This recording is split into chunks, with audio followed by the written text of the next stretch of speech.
Hey, it's Coach Ash. Let's look at the AP Precalculus multiple choice questions today. So I'm going to show you some shortcuts that will help you speed up on your test. This is not only useful for your pre-calc, but it's also useful for your SAT or ACT tests. So let's get going with the first problem. So let's start with this first problem. Now, there are many ways to solve this. I'm going to give you the shortcut for this. The shortcut is you're going to set each of these equal to 0. So x is equal to 0, x minus 4 is equal to 0, x plus 2 is equal to 0, right? And then you get x is equal to 0, x is equal to 4, and x is equal to negative 2, right? Because I moved the 4 here and I moved the negative 2. I'm assuming you know this part.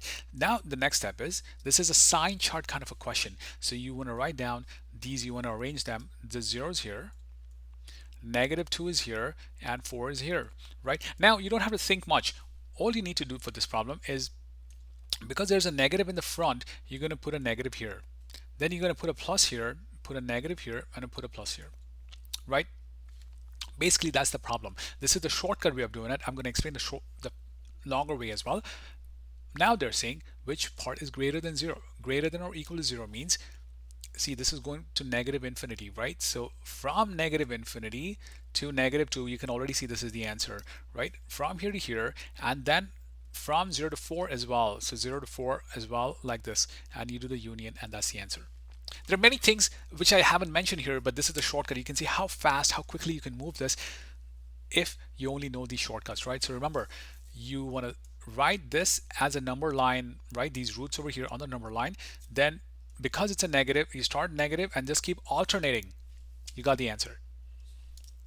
Now, the part that is missing is why exactly is this negative? And that's because if you write this like this, you have negative x, ignore the negative 4 and 2, you're going to get negative x times x, which is equal to negative x cubed. And negative x cubed, right, when you have a very large value, can you imagine this becomes a very big value, but it's negative. Nonetheless, it's negative. That's why it's negative. And also the second reason why we are alternating this, right? Like how quickly I alternated this, right? Plus, minus, plus, minus, plus. How did I come up with that? Is because the multiplicity is 1. If the multiplicity is 1, in other words, the exponents are 1, it's set. Your life is set. All right. So it's negative here and it's positive here. And then it's just a matter of the same thing, right? So that was the other longer idea. If it, for instance, this were 2, then it would have become a harder problem. But this is, we take the opportunity to show you the fastest way to solve this problem. Now the next one is 9 times 25 to the x. So you can write this part, right? You can already see in each of these there's a 5 here, which means you need to make it 9 times. You convert this 25 to 5 to the second power x, because 25 is 5x, right? 5 squared. And then you can, because you have two exponents here separated by a parentheses, right? You will write 9 times 5 to the multiply these two. That's the logic. That's the most important idea. 9 times 5 to the 2x. And there you go. This is your answer, choice D. All right, for this problem, you don't need to really read it. You only want to see where is the function f increasing and concave down. Now, concave down is the easiest thing. Concave down means opening downwards or facing downward, like this, like an inverted bowl, right? So you can easily see, first of all, it's this part here is concave down here. This is concave up, right? It's like opening down kind of, and it's increasing, which means it's going up. This is decreasing here. So from A to B, it's increasing, and so therefore the interval A to B is your answer. Very easy answer to get.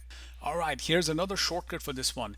You always ignore these terms and only look at this particular term here, the biggest one, the leading term, and look at the sign of it. It's plus because it's a 5, which means it's a plus. So this, if you have this term x to the 5th, this is even and this is plus, it means it looks like a parabola. Okay, it looks kind of like a parabola.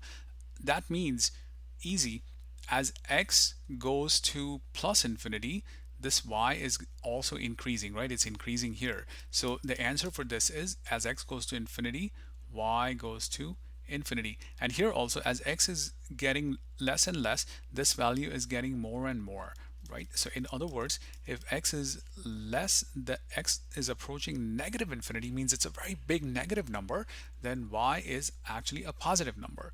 So let's see which of these choices work. So both of them, as x goes to negative infinity, you've got this value over here, and that's your answer because both of them are going to infinity. That's the idea. The other intuition is if you put in any number, a positive number or a negative number, both of them are going to go to infinity. So that's why this is your answer. All right, for this log problem, you need to remember two important ideas. If you have a number in front of the log like this, 2 ln x, you're going to pop this number and you're going to write this 2 ln x, you're going to write this as ln x and take the 2 here and put it on top of the x like the exponent. That's the first ln or the log property, and this is the ln, right? The natural log. We don't care about this. It's a log, really. It's just a log of something, right? So, and now you copy down the negative 3 here, negative 3 ln y, pop the 3 on top as well. So you get negative ln y to the third power. So you're almost here. Now the final step is if it's a subtraction, you can combine these two values, just combine them, x squared, and put this subtraction instead of subtraction, you'll put a y cube here. That's it.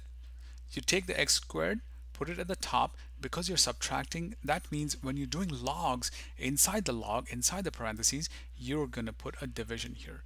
That's it. So if you have ln of 4 minus ln of 7, the answer is ln of 4 divided by 7, something like this. So of course, this is the answer. So you've got x squared over y cubed, and so A is your answer.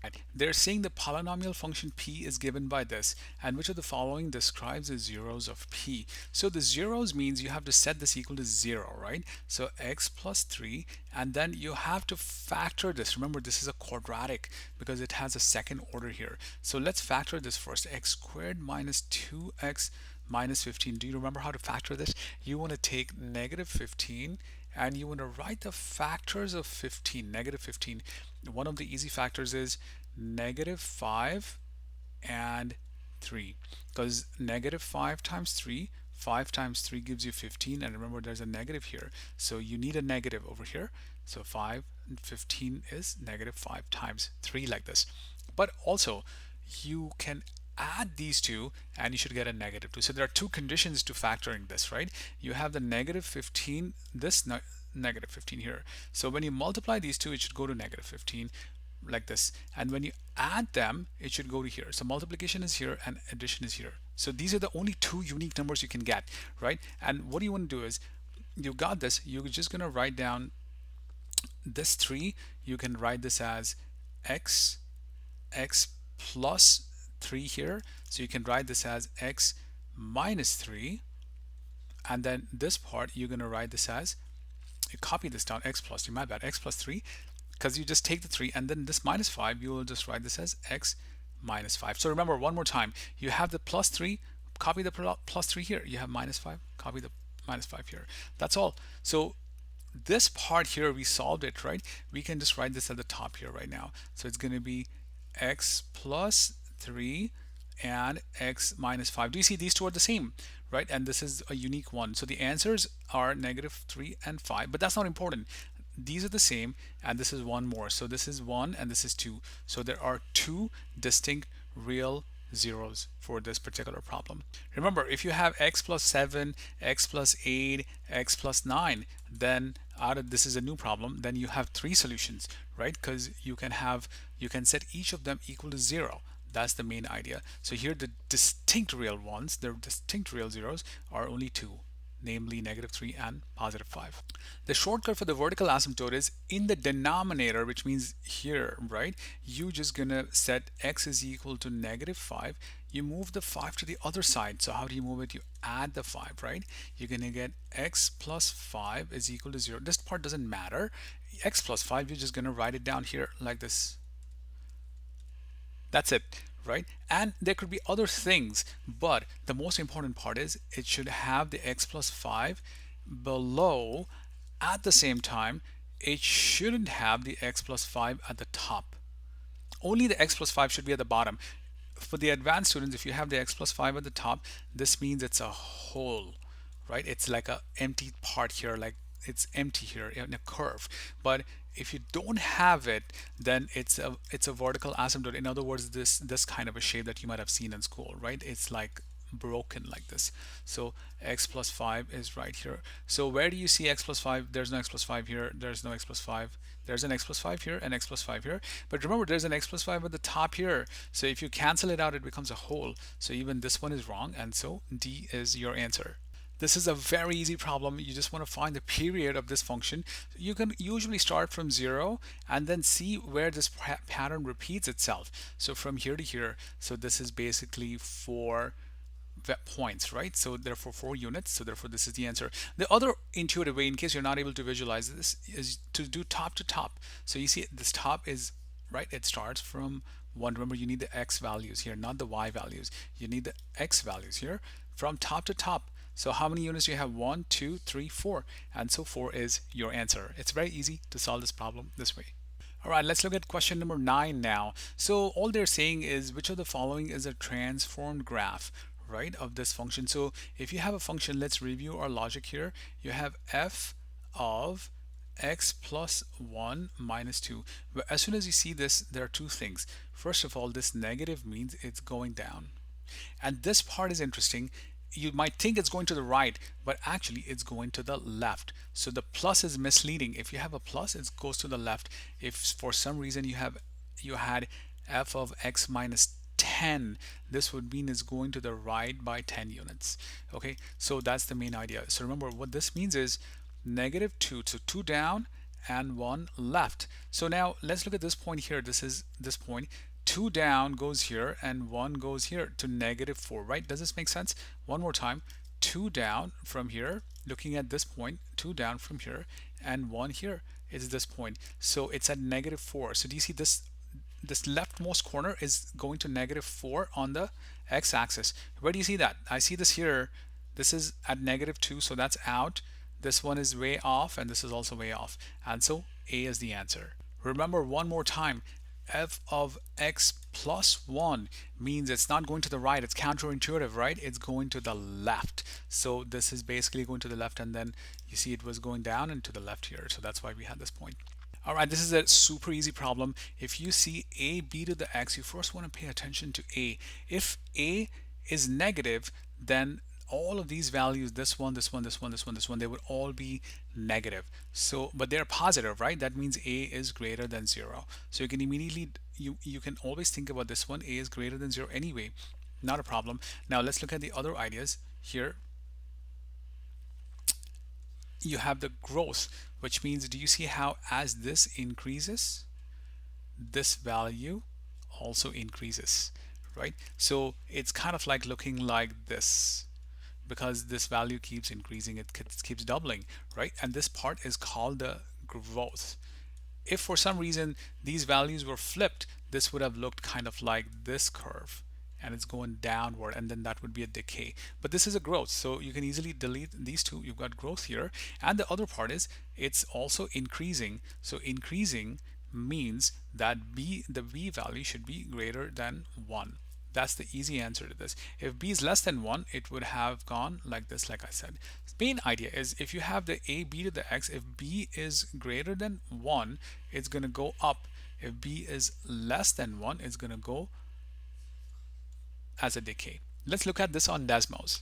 So here's how the curve looks if I put y is equal to 2x. But if I put y is equal to, let's say, 0.5x, you see it went down the other way. So that's the main idea. If this were whatever it is, let's say it's 4x, it's going to go this way. If it's 0.7 less than 1, it's going to go this way. And remember, if it's negative, it doesn't even have an answer like this. It doesn't even show anything. So that's the main idea for this problem here.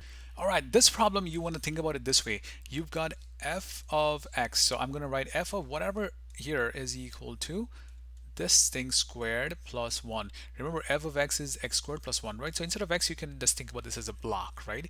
And what they're saying is g of x. So what is g of x? So here, instead of the block, you got this entire thing here, right? This entire thing. So they're saying f of whatever inside, right? Really f of g of x. So this gx, what you want to do is you want to put it inside here. So this part becomes, it's a very easy problem. Just memorize this idea. Put this in here. You're going to get x minus 3 over x, the quantity squared, plus 1. right? Because you're doing f of this. So if you ever do this just for test prep, right? If your test is coming up soon, you just take the same value, this x, replace it with this entire thing and then square plus 1, which is what I've done here, right? And then you simplify it a little bit more. So this part you can write this as x minus 3. You can distribute the square sign and you got this. Now you'll remember x minus 3 squared, there's a formula for this, but if you just FOIL it, x minus 3 times x minus 3, you will get the FOIL, which is first is this times this, which is x squared, outer is this times this, which is negative 3x, inner is this times this, which is negative 3x, and negative 3 times negative 3 is plus 9. This is the FOIL concept, right? This times this, then the outer, then the inner, and then the last. You multiply each of those four terms, and then when you add this, you're going to get x squared. This added gives you negative 6 and plus 9, which is exactly what is here, the x squared at the bottom and plus 1. So this is your answer for this question. Now here's a shortcut. In case you have trouble with this, you can just set x to be equal to a friendly number such as 1. So what would this value be then? It'll become 1 minus 3 over 1, because I'm just replacing the x with a 1 here. It's a shortcut, right? Just for the test, whatever works. This is equal to negative 2. Now you want to put 1 in each of these, and you will see that this answer works, because let's put it here. You're going to get a 1 and a 1 here. So 1 minus 6 plus 9. 1, that's an invisible 1, right? Just ignore it. Plus 1. So what do you get here? 1 minus 6 plus 9 here, right? So that value is going to give you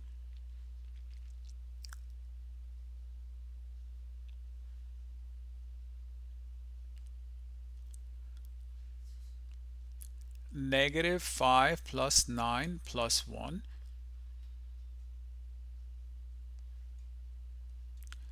which is equal to plus 5. But why is this not equal to this one? Because you have to take this and put it inside here. So you're going to get negative 2 squared plus 1, which is also equal to 5. So if you think this is an easier way, you can try it this way, or you can do the actual math way as well. Whichever way you do, you'll get this answer, and that's the correct answer. All right, so for this problem, what you want to think about is this a linear function or not? And the way you'll do this is by taking the difference, which means this minus this. So if you take this minus this, 78 minus 53, you're going to find a difference of 25 here. This minus this now is going to be 19. So immediately seeing this difference is not the same, and so it's not linear. So they're saying G is best modeled by linear, it's out. Best modeled by linear is out. Has to be a quadratic, right? And then the rate of change, which means this change that's happening here, is it the same? Is it constant? It's not. So that's out. In fact, if you look at this for the more advanced students, the next one is going to be equal to 13 right here, and then the next difference, this minus this, is going to be equal to 7. Do you see how they are not the same? But here's the interesting part. If you take the difference, the second, this is the first difference. If you take the second difference, what do you get? You get 6, 6, 6. So you see the second difference is constant, the first difference is not. So maybe when you do calculus, you'll understand this a bit better in next year. But for now, the consecutive equal length output, right? The change in the change, this is a change, and the change in the change, like the second level of the change, is constant, and so D is your answer. And this is always true. You have something, you have this number, you subtract it again, and if this number is fixed, that means it's a quadratic. All right, so watch over this video again, and I think you'll understand this a bit better. Sine of 2x, I would highly recommend you to memorize it. It's very easy. All you do is take the 2 outside, is equal to 2, and then put the sine x here. But then you want to do one more thing. You just want to put in cosine x. This is a formula I would heartily recommend you to memorize. Sine of 2x is equal to 2 sine x times cos x. Just plug this here. You have a 7 here. 7 sine 2x, that means 7 times 2, right? 7 times 2 is just 14. So you got 14 sine x times cos x, and that's the only one here, and so A is the right answer. Remember, the only thing you want to remember is what's the formula for sine 2x? It is this. All right, this is a slightly troublesome problem. You just want to understand the output value, right? The input value and the output value. The input value is the other name for x. The output value is the y. Always, always, always, right? So the input values double, the output values remain the same. So let's say the input values are kind of like 1, right? Let's say this one. And then, so the input value is x. So I'm going to write x is equal to 1. Then the y value is what here? Y is equal to 0. Now the next one, when x is equal to 2, do you see this x here? This one, this x is equal to 2. What do you think is the y value? The y value increased by 1, so it increased like this. When x is equal to, now remember, they're saying the input value is double. What's the double of 2?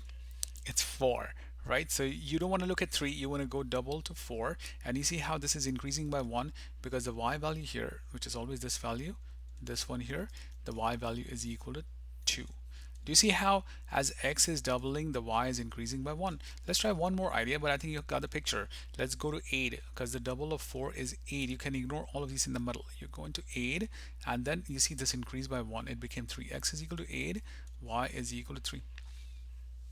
Do you see how this is doubling and this is increasing by 1? So therefore, this is the right answer, right? Try to read this problem one more time and you'll understand this is also a very important problem. Is the log. It's actually a log function like this, right? This is the log function right here. Perfect. Let's move on to the next problem. Just memorize this. If it comes up on the test, you've got some good points on this. So they've given you the rectangular coordinates here and they're asking you the polar. Now the polar questions are usually easy for this test. So the way you think about this is you've got this part here, 3 comma 3, right? And the polar coordinate means you are going to connect it like this, right? And you want to think about what's this angle. What do you think is this angle? This is 90 degrees, right? And this is so symmetric, it splits it into equal parts. Intuitively, you can think about this as 45 degrees, which is also pi over 4. So you want to memorize this important idea. Pi is 180. If you haven't memorized it yet, pi over 2 is 90 and pi over 4 is 45 degrees, right? So in other words, you're going to eliminate everything which doesn't have a pi over 4. This has got a negative pi over 4, so that's out and this is out. Now the other thing in this problem you want to do is you are basically going to use Pythagorean theorem. That's it. So you're going to write down r squared in this case, not c squared. Let's use r squared because that's how you use for polar coordinates here. It's just a good terminology to memorize. It's equal to this 3 squared plus 3 squared. So you get 3 squared plus 3 squared. That's 9 plus 9, right? 9 plus 9, which is equal to 18. So r squared is equal to 18, and then you do r is equal to the square root of 18. Remember, the square root of 18 can be written as 9 times 2. Then you bring the 9 out like this, and then you get square root of 9 times square root of 2, which is 3 times square root of 2. And you see the square root of 3 square root of 2 is right here and here, and so this is your answer. Now let me explain to you in one quick idea how the actual answer works, but if you can skip to the next problem in case you already want to move on. But this is the idea. You're going to write this as r cos theta plus r sine theta.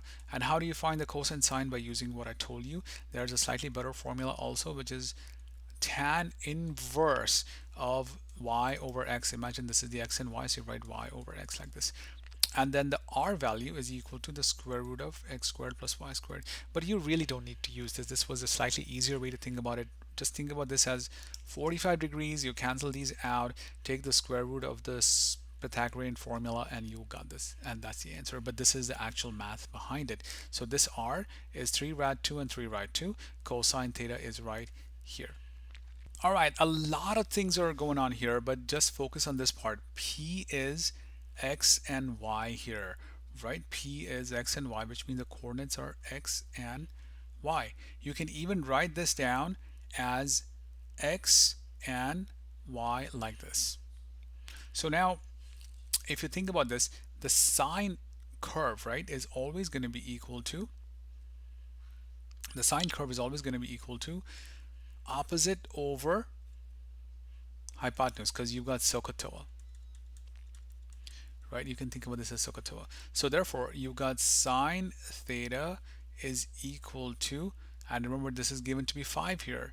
The radius is 5, right? This is 5 here. So all of these values are 5. This also is 5. They're all 5. So the hypotenuse is 5. So sine theta is equal to opposite, which is y over 5. And so that's your answer. You might also know the formula y is equal to r sine theta.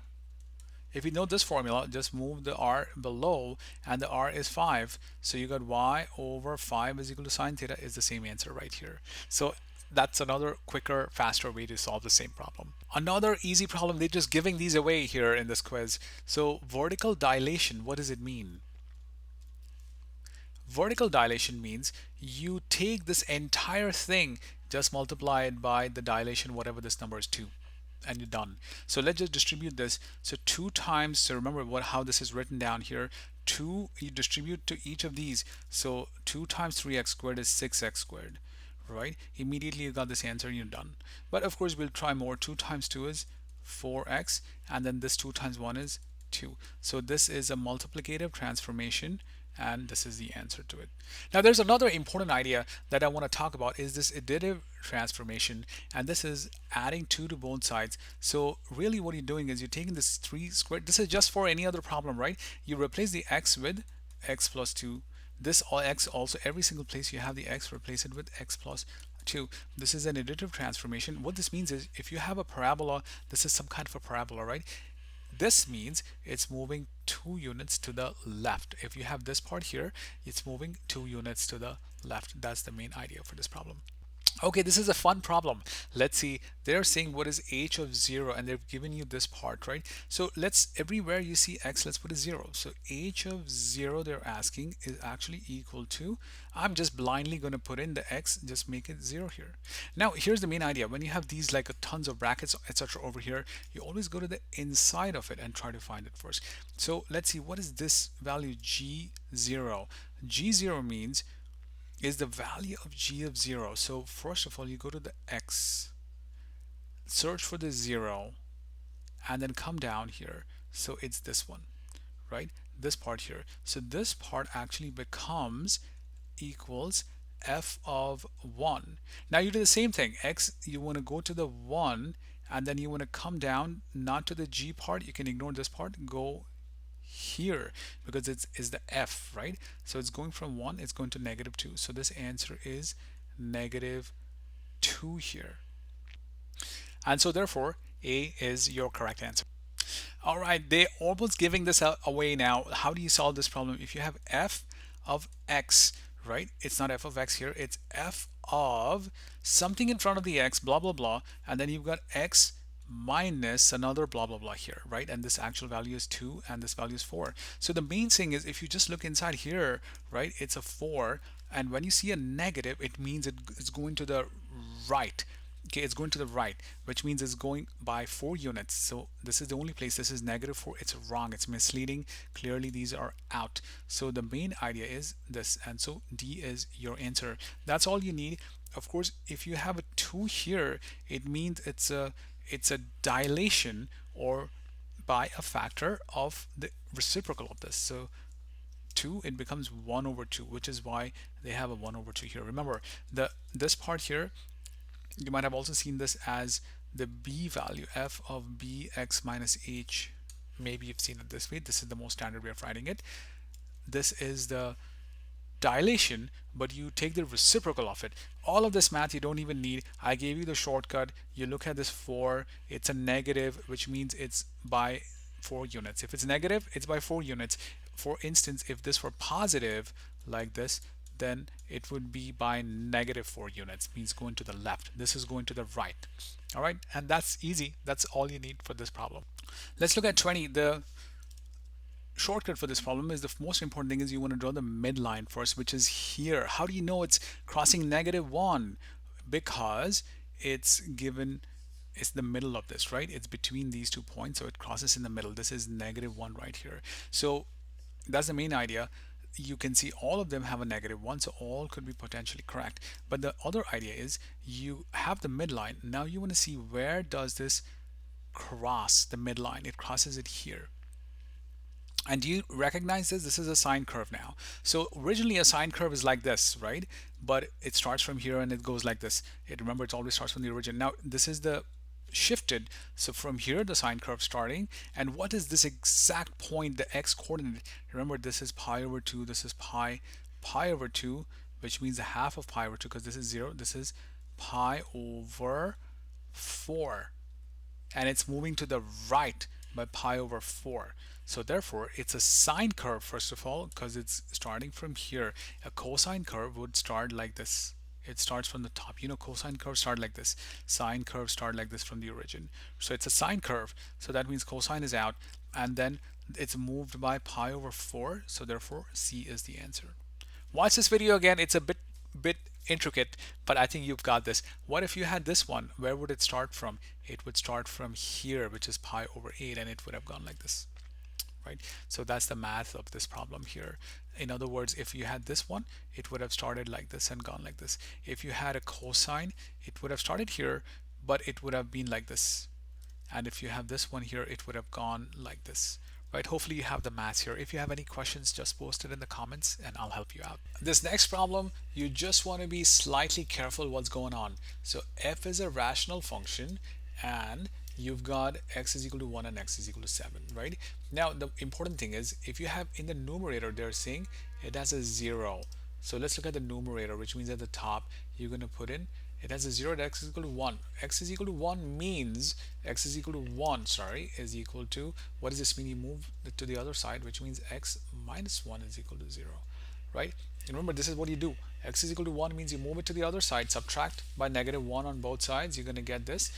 And this is your factor, which means it's going to be in the numerator. If they ever say a 0 at x is equal to 1, which means you want to put x minus 1 like this, and does not have a 0, which means there is no x is equal to 7 here. If it were a 0, you would have put it here, but there's no 0, you don't need to put it. Now go into the denominator. It has zeros at x is equal to 1 and x is equal to 7. Remember, as soon as you see this, just flip the sign, copy it here, flip the sign and copy it here, right? And the multiplicities are 1, whatever this means, right? It means this. And then which of the following statement is true? Now remember, when you have this idea like this, right? So I've written a lot here, but this is what it means. What this part means is, if you can cancel this and this correctly, it becomes a whole at that value, which is 1, right? It's got a whole at 1. So it has a whole, right, at 1. That's the more important idea. So this is out, and then this is out. So it could have a whole at x is equal to 1, but there's no whole here, because if you had an x minus 7 at the top and bottom, you could cancel that out. But here you don't have a whole like this, right? That's the main idea. That's the main idea. So you don't have a whole here, so therefore you only have the thing at the bottom. And when you have the thing at the bottom, remember, it's called the VA, the vertical asymptote. So therefore C is the answer, because you have a whole at 1 here, and then the vertical asymptote as x is equal to 7. That's how you want to solve this problem.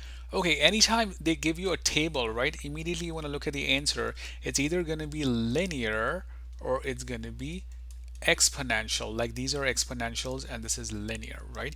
The first thing you want to think about it is, like, what's the ratio of these things? So let's see, what's the ratio of this? So 30 divided by 20. 30 divided by 20, you can check, it's 1.5. This divided by this is 45 divided by 30, it's also 1.5. You'll see these and these are also 1.5, right? So 1.5 can really be written as 3 over 2. The second thing you want to think about is, when it is a 0, what is the number after it? So you can write this as a b to the x. Because the ratios are the same, it's an exponential model, which means you can write it like this. And the first number, you're going to put it here, and this 3 over 2, you're going to put it here, and that's your answer, right? One more time, I'll explain this to you because this is a bit intricate. So the thing that you do is, you take the ratio, which is 30 over 20, which is 3 over 2. When you take this ratio, this over this, or this over this, as well as this over this, you will always get the same ratio. And this goes inside the parenthesis. And you put the t or the x here, right? This is the variable here. What goes in the front is the number for which you have 0. So you get 20. And so therefore, this is your answer. This is the method you want to use for any exponential problem. If you see a table, if you see this is linear, this is exponential, and this is the correct answer. This problem is so easy, I'll tell you. They are saying if you have a polynomial, right, which has this x4, etc. thing, and one of the zeros is this. You see the 0 has an I in it, negative 0.478 minus 0.801 I. Now, if you see this, you can just close your eyes and you're guaranteed that the other root, the second root of it, is going to have a plus to it. And that's what's right here. This is also a 0, right? Remember, if you see the minus here, this part, you're guaranteed the other 0 of it is a plus. If you, for instance, they told you there's a plus here, then you're guaranteed there's a minus root, right? And so therefore, B is your answer. You don't even have to do much thinking. That's basically it. So let's move on to the next one. To solve this log problem, you first want to remember that what is the meaning of the point of intersection? The point of intersection means you set this f of x value, right, this entire thing to be equal to this. So I'm just going to write down log base 10 of x minus 1 plus log base 10 of x plus 3. And then you write this is equal to log base 10 of x plus 9, like this, right? This is the first step. You just set these equal. This one is equal to this. Now, many times people tell me, my students tell me this should be equal to this. That means you can cancel out the logs. Not yet, right? Because you have a plus here. So when you have a plus, you want to multiply it. So you got log to the base 10, and you multiply these two first, like put them in the parentheses like this. And this is equal to log to the base 10 of x plus 9. So now you got the log of this quantity is equal to log of this quantity, right? And so therefore now you can cross off the logs like this, and so you've got this part here. So you have to kind of like put them in this bundle, and you have the log that covers everything. Remember, if you have a plus here like this, it means you multiply it. If you had a minus, it means you would divide them, right? That's the main idea. Now you solve this. So how do you solve this? It's a quadratic. So let's do the foiling. So remember, how does foiling work? You're going to put in these values here, and you're going to get the answer. So you're going to put in, let's put in x is equal to 3. You get x is equal to 3 here. So you get 3 minus 1 times 3 plus 3, which is 6. So what is 3 minus 1? It's 2 times 6, which is 12. Now if you put 3 inside here, you're going to get is equal to 3 plus 9. Is that equal to 12? This is. So therefore this works. This works, right? This x is equal to 3 is the answer. So clearly this is out. This is could be the answer, and this is out. So if you put -4 right inside, let's see if it works or not. And I'll tell you it works, but the problem is you've got the log to the base 10, so it's an extraneous solution. In other words, if you were to find out log of to the base 10 of -4 minus 1, it's equal to log to the base 10 of -5, which doesn't exist. As you know, if you have a log, you always need a plus value. So therefore this -4, even if you can plug it inside here and you'll see the answer, but you cannot plug it inside here because you're going to have a -4, so it becomes log -5, which is extraneous. So that's the main idea. So only A works. Okay, this is a very tricky, complicated question, so be sure to watch it, and if you have any questions, post them in the comments and I'll answer your questions. All right, let's go for this problem. Now in this problem, you want to be a bit more careful. Anytime you see these squares, etc., you move the sign to one side. So you're gonna write the 2 sine squared theta, but you add the sine theta, see, on this side. So you add sine theta, and because you added it, this goes to 0. If you don't understand this, just comment in below and I'll explain it to you better. But once you have this, it's much easier. You factor out the sine theta. You always want to do this. You don't want to solve this way. So you got sine theta, and then you've got 2 sine theta plus 1 is equal to 0, because you see you move the sine theta out. If you were to FOIL this, you'll see you'll get back the same equation, right? Now you've got this, so therefore one thing you want to do is you write sine theta is equal to 0, because these are the two factors, see, of this particular equation. And the other equation, and the other part is 2 sine theta plus 1 is equal to 0. So how do you solve this? Sine theta is equal to 0 means what? You have the unit circle. Remember, the sine theta is equal to 0. You want to memorize it. Is this point, and then also this point is 0, and it's pi. So clearly this is out because only these two have 0 and pi. And then the other part is this one, which you can write as sine theta, 2 sine theta. I'm going to move the 1 here, so you get -1, and then you divide by 2, you get sine theta is equal to -1/2. So now it's very obvious. Where's the sine theta equal negative half? Is it up? No, it's below, right? Sine theta is the y coordinate. Y coordinates are below. You don't even need to know what those are. They are below here. As you can see, this pi over 6, as you know, is 60 or 30 degrees, right? It's above. So that's out. And so B is the answer. You don't really need to find the answer. You just need to know that the sine theta is negative, it's below, and you're done. There's a neat trick to solve this problem. So first of all, you're told that this is between 0 to 2 pi, right? So this is like, imagine from 0 to 2 pi. But what they're saying is 0 to, how does this entire thing look if you only were to plot between until pi over 2. So if you plot this whole thing, it's between 0 to 2 pi. So it's going to start like this, it's going to go like this, it's going to go like this and come back. But if you have pi over 2, it's going to be, can you guess how much it is of 2 pi? What fraction is it? It's 1/4. Pi over 2 is 1/4 of 2 pi, right? 2 pi is this entire thing. Pi over 2 is only the 90 degree, 1/4 of it. So how does it look like? It's very easy. The trick is you always start from this point here. And you see like this, there are four kind of like parts to this. There's this one, this is the first part. The second one is here.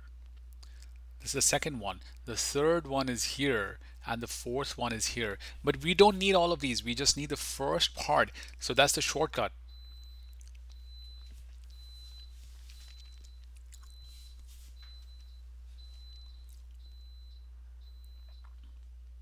The shortcut is that you only take the first quarter of it. And remember, it always goes like this, it doesn't go like this, okay?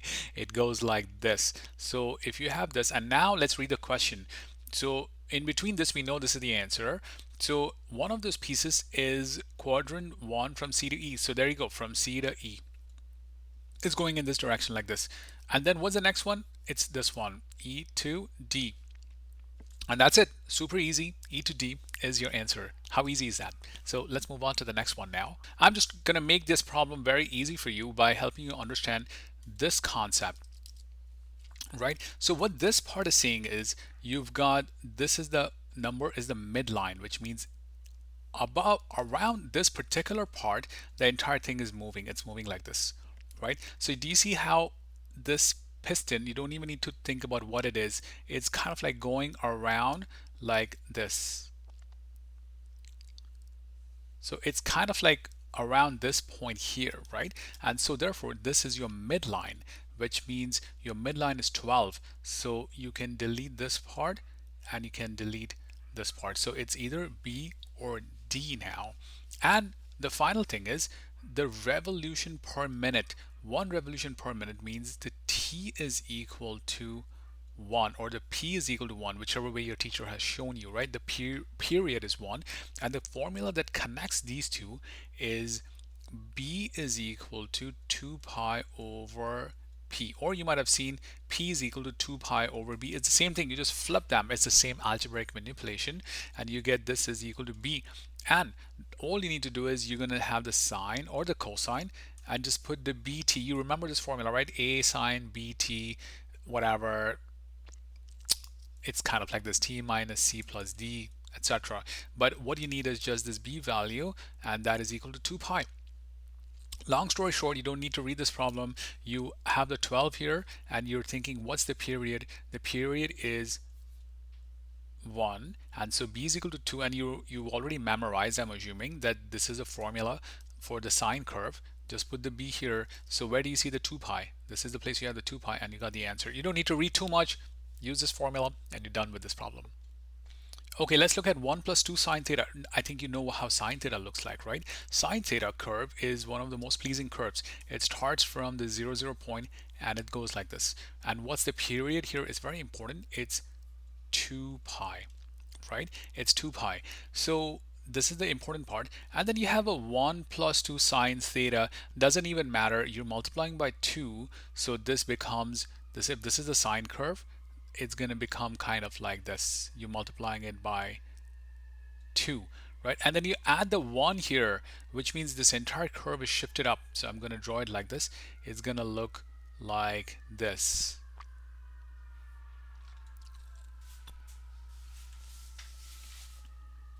So one more time, this is the sine theta, 2 sine theta, 1 plus 2 sine theta, which is the curve of interest for us. So where do you see, is it positive and increasing? Do you see how this is 2 pi? So if you cut this into two parts, this becomes pi, and this part here becomes pi over 2. So do you see how each of these curves is increasing? This is the original sine curve. This is 2 times the sine curve. This is 1 plus 2 times the sine curve. And you see, therefore, A is the correct answer. Let me just erase this part for you so it's clear to you what's going on over here, right? This is between 0 to 2 pi. Remember, the curve is always like this. This is the 0 to 2 pi. 0 to 2 pi is here. This is pi, and this is pi over 2. So do you see how only this part is increasing? So therefore, the answer is it's increasing because it's positive and increasing on the interval here. So this is your answer. All right, now we come to the next part of the pre-calc sample test, right? The practice test. This is the calculator active, and I'm going to show you some amazing shortcuts for this. It's going to really help you. The previous part was more math, right? More algebra, more calculus, more pre-calculus. This one is all shortcuts with calculators. This is a very cool part. So let's get started with this. The test is 40 minutes, but I think we'll finish it much faster than that. So let's get started. So here's the first question. There's nothing here. You can read through this question here. All it's saying is it's a swimming pool, and during the first 2 hours, the pump works slower, right? Means it's dripping a bit slower. There's a pump. And then after that, and it's water is being removed. So water is being removed here. So maybe this kind of water is being removed. Then after that, the pump stops working and it's replaced, right? Replaced. So it stops working. So like imagine the water is dropping and then it stops working and then it starts working again, right? So the entire process takes 6 hours. So you want to understand what's going on. So obviously when it's emptied, it should have been 6 hours. That's the first idea. So let's try to eliminate all of these ideas from here. Clearly this is out. Clearly this part is out because you got 10 here. So that's out, right? Let's look at the other one now. Do you see how this slope is equal to this slope? Note that this part, this slope should be less than this slope because this is a slower rate, right? This was broken, so this should be slower. But actually here, you're seeing this is equal. So therefore, the C part is also out here, right? Because the rate is the same. Remember, the rate should be faster.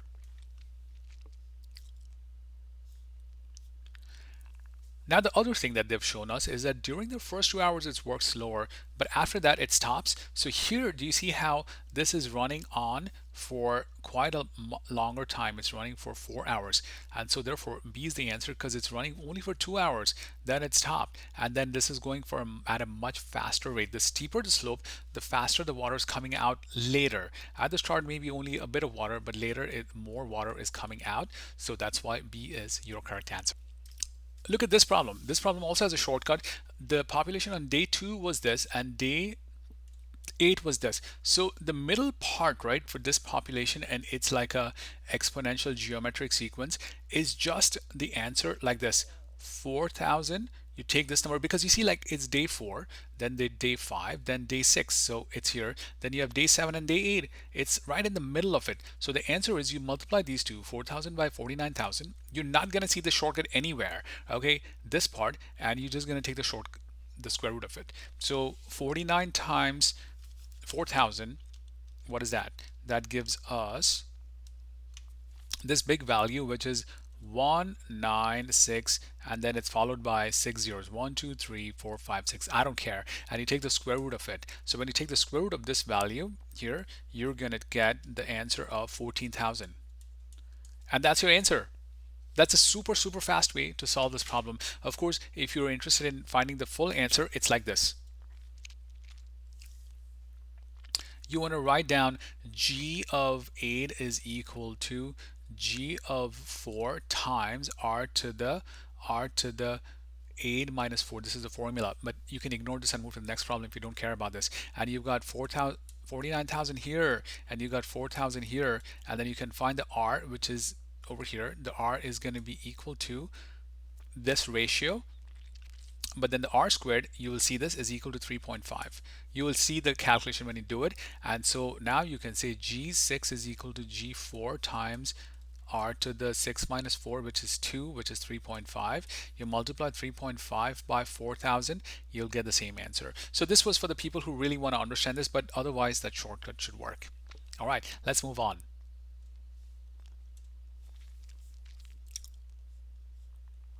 Another easy calculator based shortcut. So you're given this particular curve and they're saying this r, right, when does it change from increasing to decreasing? So there it's increasing somewhat and then it's going to decrease, right? Increasing means this thing is going up, so there's an up arrow. Decreasing means going down. How obvious is that? So let's just go to Desmos. You can use your own calculator to do the same math. It's just easier for me to show you on Desmos. So here's a curve. This is how it looks like. All right, this is a curve I put in, and you can see that this is the curve. And so do you see how at this point it starts decreasing? This is the maximum point. 5.50499 is the place where it actually changes. So you've got 5.505 and that's your answer. Super fast. Just put this in your calculator, see where it changes. The topmost point is changing from here to here, and that's your answer. Another easy shortcut here. You only are given this idea that it's a semi-log plot. Now, semi-log plot, you can close your eyes and think about a semi-log plot. It always looks like this. It's got these 1, 10, 100, 1,000, could even be 10,000. Just keep adding a zero first of all. Okay, and it always looks like these blinds. This value, you see, it always keeps decreasing here. Increase and then decrease, this, and then it kind of like gets closer.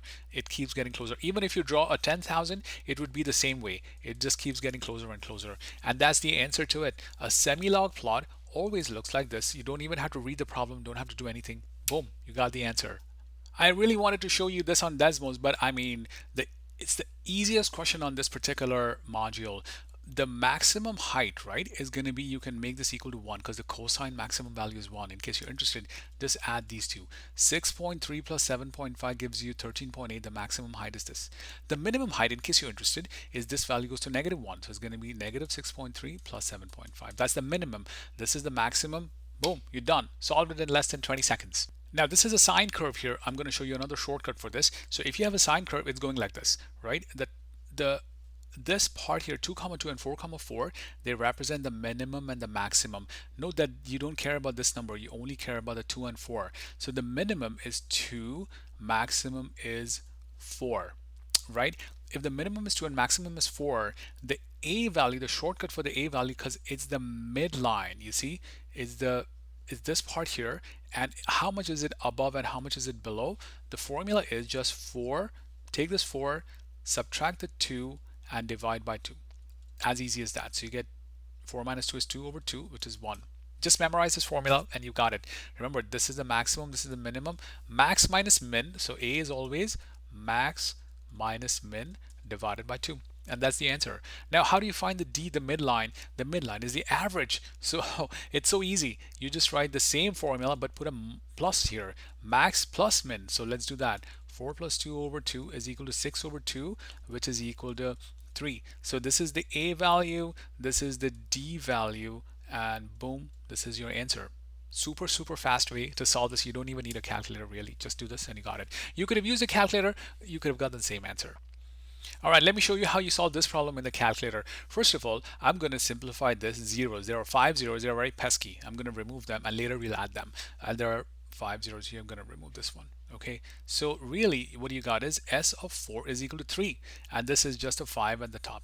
And what they're saying is like, when are they equal? When they're equal, when the t is equal to 4. So I'm going to write it like this. 5 divided by 1 plus 0.4 e to the k times 4, right? Because this t is the 4, that's the key idea here, is equal to 3. Now you can use a calculator, but it'll save you a lot of time to move the 3 to the other side. See, this is a very important skill here I'm showing you. So 5 divided by 1 plus 0.4 e to the 4k. Move the 3 to the other side and is equal to 0. The moment you got this type of an equation, you can plug it into Desmos and you're going to get the answer. Or in your calculator, any calculator will work for this.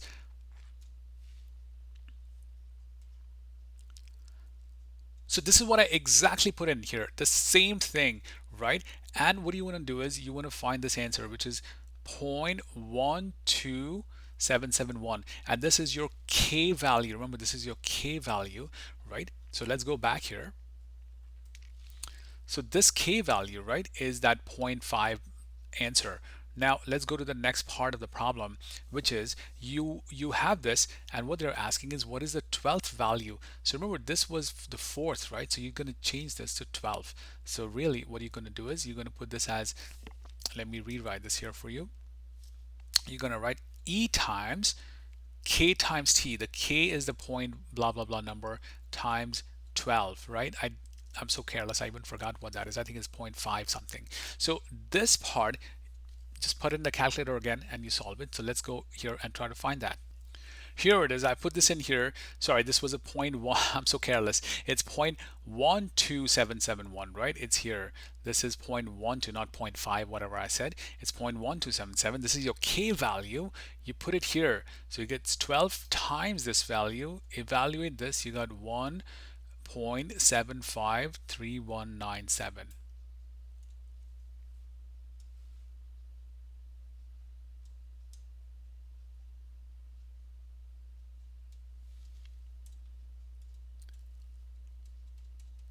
So you got 1.75319. This is a point here. But where do you see this value? Remember, we removed the zeros here that were originally present, right? There were 5 zeros. So you put 1, 2, 3, 4, 5. The answer that we get is 1.75319. And this is the closest value, and that's your answer. So you can move very quickly on this. This is understandably a hard problem. You can use many methods for solving this, but I like this the best. It can really quickly, easily, you can solve this problem this way. First find the K, which was 0.12, plug that inside here, get the answer. Super easy to solve it this way. All right, in this problem, you're given the log equation, right? This is obviously the log equation, and because it's got the ln, which is the log, and this is the linear. Now what they're saying is the log will be 0.1 more. More means plus. So what this means is you've got 14 minus 2.885 ln t. I'm going to give you a shortcut for this, is equal to negative t plus 14 plus 1, right? Plus 1. So the easy way to think about this is don't worry too much about it. Move everything to the side. So you're going to get 14 minus 2.885 ln t. And move this to the other side, you get negative, and I'm going to move this here, just copying this thing here. Do you see how I put a negative here and is equal to 1? So this thing should be equal to 1, really. The difference should be equal to 1. That's what it's saying, right? It's more than this difference. So let's go to Desmos and see how quickly you can solve this, or any calculator. Here it is. I put this inside here. This is the function that we had, and this is the part which was in t, but I made it x here because that's what Desmos understands. And this is the curve here for you, right? So this part, and what they're saying is when is this equal to 1 for the first time? So where is it equal to 1? So let's go and check this. It's equal to 1 around about at 6.3, right? Do you see this here? It's like just approximating it, right? You don't need to be super exact. It's like around 6.33 or 6.30. And there you go. That's the answer. You don't have to think so much about this. Just plug in the calculator, get the answer. If you really want to solve this, we can have a separate discussion on how do you solve these problems analytically, algebraically, but this is not meant for that. This is meant to show you how quickly you can use Desmos. Another mind-blowingly easy example. You've got this function, right? Whatever this function is, because you've got two curves, it's going to look a bit crazier. It could be like whatever it is, right? But it's got some periodicity. It's going to repeat itself, right?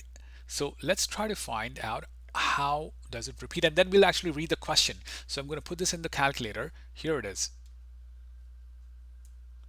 Looks like this, right? Do you see how it's still periodic? It starts from here and then it's got this periodicity right over here. Or you can think about this one. It starts from here. It's much easier to think about these two values.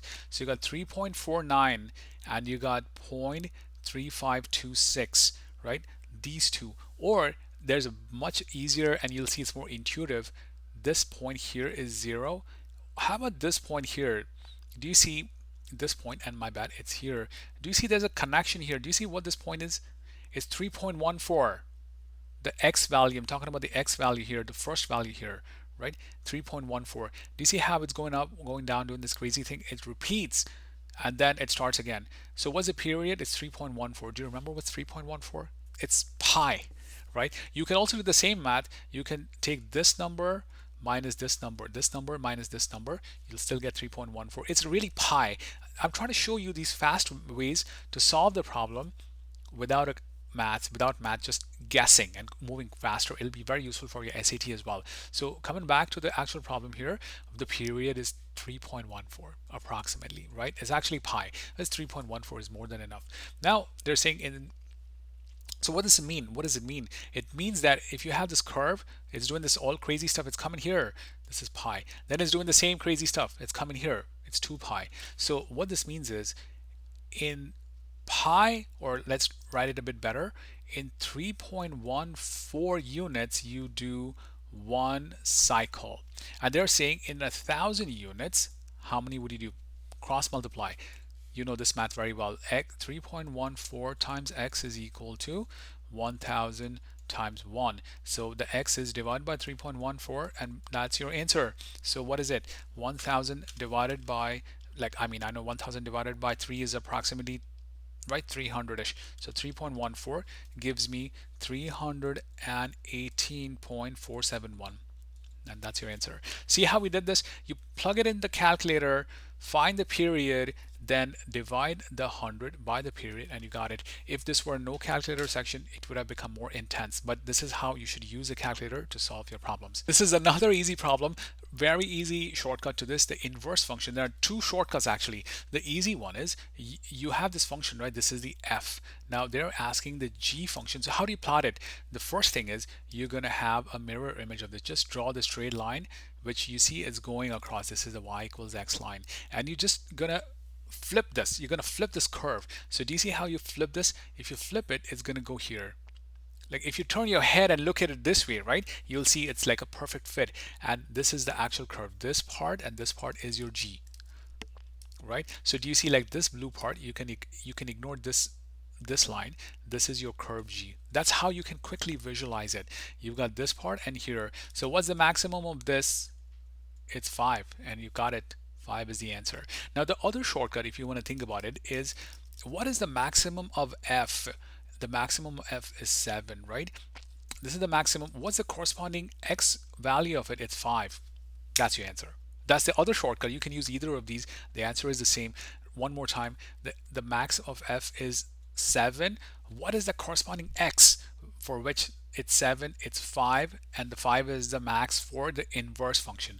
Whichever one you use, you're going to get the same answer. All right, this is a no-brainer, right? Anybody can solve this. You're given a function, add the 0.5, literally you're going to put a plus 0.5 because you see it's an f of x. F of x is right here. Just they're saying plus add a 0.5. So let's go to the Desmos thing and then see what this is. And they're asking you where are the zeros. Zeros means you're going to have the sine curve like this, right? It's going to be like some curve here. What are these 2 points where it cuts the x-axis? Here it is. I plotted this for you, and the zeros are going to be here and here. 1.542.47. 1.542.47. Done. How easy is that? Very, very, very easy. Awesome. Last problem, and then we'll wrap up. Now remember, if you like these shortcuts, we've got the SAT shortcuts as well. So subscribe to this channel and you will enjoy doing it. Here's the last problem. No need to read this crazy thing. What they're saying is this thing starts and it's going round and round like this, right? So the first thing is this part here is going to be the radius of it, right? So you've got this 2, 2, 2 here, right? It's all 2. You don't even have to worry about it. What's more important is 20 minutes, 120 rotations. So let's think about it like this. 120 rotations, right?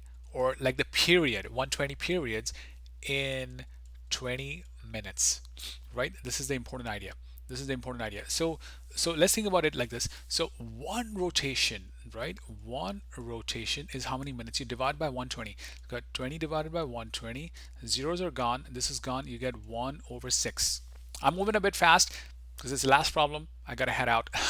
Just kidding. I'm here. So you got 1 over 6. This is your time period, right? So if this is your time period, remember the formula is P is equal to 2 pi over B, or B is equal to 2 pi over P. It's like you can replace and kind of like rearrange them, you get the same answer. The B is the most important part for this problem, and it is equal to 2 pi over 1/6. And then you do the keep change flip. You're going to write it like this, and you're going to get the answer of 12 pi. Remember, every time I've mentioned this before, you write A sine BT. This is a very important thing. There are more parts of this, but this is it. The A part, it's 2. If you don't understand it, it's not a problem. The most important thing is put the B as 2 pi. You see the 2 pi here? Sorry, 12 pi. See the 12 pi here? There's a 12 pi here, and D is the answer. It doesn't have 12 pi, so it's out. Super easy to solve this problem. So these are the way you can, this is the way you can solve these problems. I will create another video where I'll solve these problems more analytically. But I just wanted to show you if it's a calculator active section, you can move so much faster. The calculator active sections are so much easier if only you need the shortcuts. Now I've got another video which has the shortcuts for Desmos, using Desmos for the SAT test, right? And I think you'll be taking the SAT test next year. So be sure to subscribe to this channel. I also have live SAT sessions. So if you enjoy and if you want some free sessions, they're on my YouTube channel. So just subscribe and I'll see you there. We do the sessions almost every second day now. All right. I hope you enjoyed this. Subscribe to this channel and like the other videos. Enjoy all the playlists on this channel. And I wish you the best for your test. All right. See you then. Bye.